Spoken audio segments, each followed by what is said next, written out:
As-tu déjà remarqué que dès que tu lui donnes tout ce qu'elle veut, elle commence à s'éloigner? C'est un schéma frustrant et déroutant auquel de nombreux hommes sont confrontés. Voici le secret. Les femmes ne tombent pas vraiment amoureuses lorsqu'elles se sentent en sécurité ou qu'elles ont tout facilement. Au contraire, une attirance profonde naît souvent lorsqu'elles ressentent un certain manque, lorsqu'elles pensent devoir mériter ta validation et que la connexion semble précieuse, mais pas encore totalement acquise. Dans cette vidéo, nous allons analyser pourquoi les femmes recherchent souvent la validation d'un homme lorsqu'elles estiment ne pas l'avoir encore totalement conquis, et comment tu peux utiliser cette compréhension pour créer une attraction plus profonde et durable. À la fin, tu comprendras comment construire une relation qui ne se contente pas de survivre, mais qui s'épanouit grâce à la confiance, au respect de soi et à l'équilibre émotionnel. 1. Les émotions avant la logique. La clé pour conquérir son cœur. Une erreur courante que beaucoup d'hommes commettent, souvent sans s'en rendre compte, c'est d'essayer de séduire une femme avec la logique et la raison. C'est un réflexe naturel, surtout quand on veut l'impressionner par son intelligence ou engager des discussions profondes. Mais voici le problème. Les femmes ne tombent pas amoureuses à travers des débats rationnels ou des arguments logiques. Elles tombent amoureuses à travers les expériences émotionnelles qu'elles partagent avec toi. Si tu cherches trop tôt à stimuler son côté rationnel, tu risques de briser la dynamique et de rendre l'interaction sèche et forcée. Le secret, c'est de toucher ses émotions et de créer des moments qui lui font ressentir quelque chose de fort et d'inoubliable. Pense aux souvenirs les plus marquants de ta vie. Ce sont probablement ceux associés à des émotions puissantes. La joie, l'excitation, le stress, l'adrénaline, même la peur. C'est pareil dans les relations. Une femme se souviendra toujours de ce que tu lui as fait ressentir, bien plus que des paroles que tu as prononcées.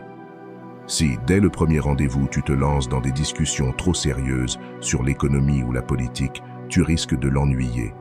Même si elle apprécie ton intelligence, elle ne vient pas pour un débat, mais pour vivre une expérience et une émotion.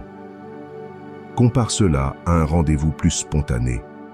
Vous marchez dans la ville, vous riez de petites choses, tu la taquines légèrement, tu crées un environnement ludique et excitant. Ce sont ces émotions partagées qui lui donnent envie de te revoir. Pas ta capacité à argumenter. Cela ne signifie pas abandonner la logique ou ses valeurs, mais simplement comprendre qu'il y a un temps et un lieu pour tout. Un rendez-vous, c'est un moment pour créer une alchimie émotionnelle, pas pour un exposé intellectuel. 2. Moins elle en sait, plus elle te désire. Voici un secret sur l'attraction. Moins une femme en sait sur toi, plus elle est intriguée. Le mystère agit comme un aimant. Il l'attire et lui donne envie de découvrir qui tu es réellement. Lorsque tu dévoiles tout sur toi dès le début, tu lui enlèves l'excitation, la curiosité et le plaisir de te connaître progressivement. Au lieu de lui donner toute l'histoire d'un coup, offre-lui juste assez d'informations pour la maintenir en haleine, pour lui donner envie d'en savoir plus. Lorsque tu rencontres quelqu'un pour la première fois, c'est le mystère qui suscite ton intérêt. Tu te surprends à rejouer la conversation dans ta tête, à te demander ce qu'elle voulait dire par certaines phrases, et à attendre avec impatience la prochaine rencontre parce qu'il y a encore tant à découvrir. Ce sentiment ne concerne pas seulement toi, c'est aussi vrai pour elle. Dès qu'elle a l'impression de tout savoir sur toi, l'excitation commence à s'estomper. Il n'y a plus de suspense, plus de découverte. Tu deviens prévisible, et la prévisibilité tue la passion.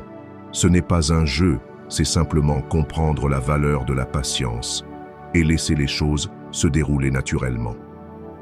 Pense à une série télévisée captivante. Elle te tient en haleine avec des cliffhangers et des questions sans réponse. Tu continues à regarder parce que tu veux savoir ce qui va se passer ensuite. Maintenant, imagine que cette série révèle tous ses rebondissements dès le premier épisode. L'excitation disparaîtrait immédiatement et tu perdrais tout intérêt. C'est la même chose en séduction. Si tu révèles tout sur toi dès les premiers rendez-vous, tu élimines le suspense et l'excitation. En gardant certains détails pour plus tard, tu deviens cette histoire fascinante qu'elle ne peut pas s'empêcher de vouloir continuer à lire. Ce n'est pas une question de jouer à l'homme inaccessible, mais de comprendre que certaines choses méritent d'être découvertes lentement. Et lorsque finalement, elle sent qu'elle a mérité ta confiance, qu'elle a découvert quelque chose de rare et précieux, c'est là qu'elle tombe amoureuse. Pas seulement de l'homme qu'elle croit connaître, mais aussi du mystère de celui qu'elle est encore en train de découvrir. 3. Ne soyez jamais complètement possédés. Les femmes fantasment sur les hommes qu'elles ne peuvent pas entièrement posséder. Dès qu'elle a l'impression de vous avoir totalement cerné, la magie commence à s'effacer.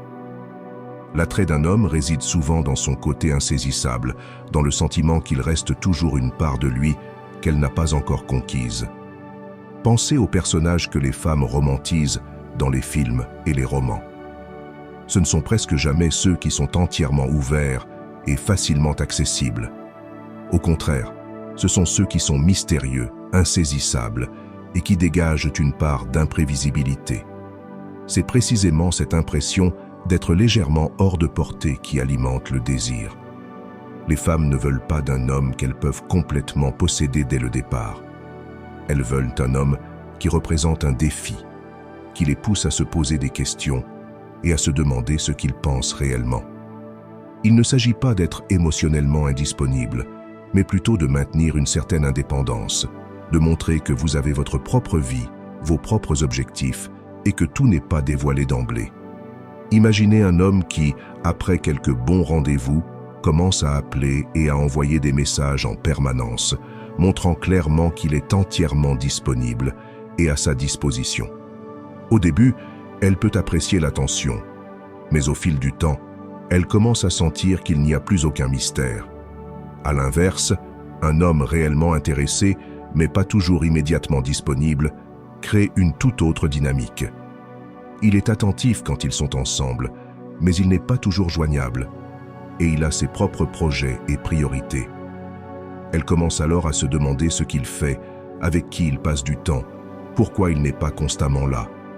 Ce léger écart l'amène à penser à lui, à imaginer ce qu'il fait et à vouloir davantage de son attention. Créer une échappatoire à la réalité. Soyons honnêtes, la vie peut être stressante. Les femmes subissent une pression constante, travail, famille, attentes sociales et le flot incessant de pensées qui envahissent leur esprit. Ce qu'elles recherchent souvent le plus chez un partenaire, ce n'est pas quelqu'un qui ajoute encore plus de poids sur leurs épaules, mais quelqu'un qui les aide à alléger ce fardeau, ne serait-ce que pour un instant.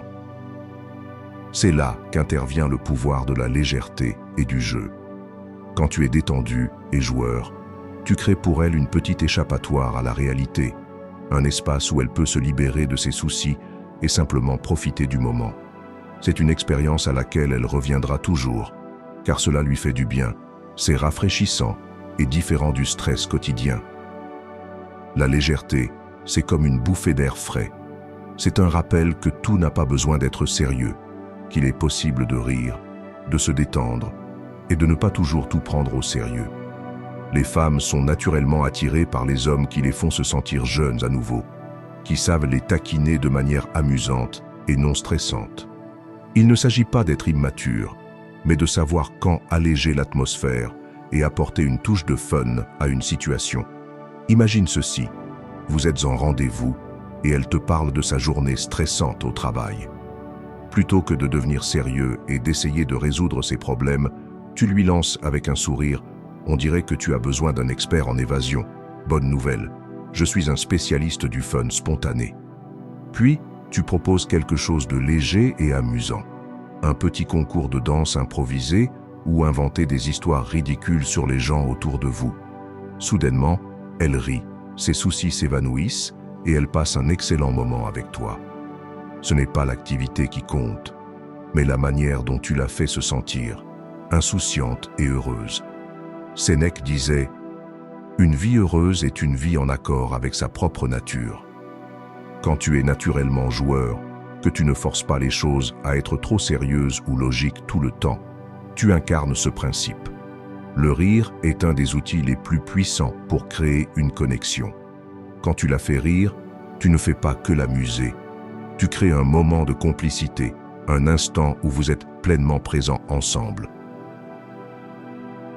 J'espère que ce message t'a été utile.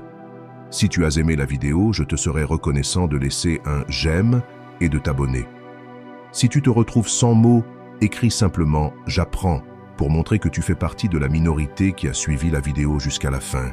Merci beaucoup pour ton attention et à la prochaine.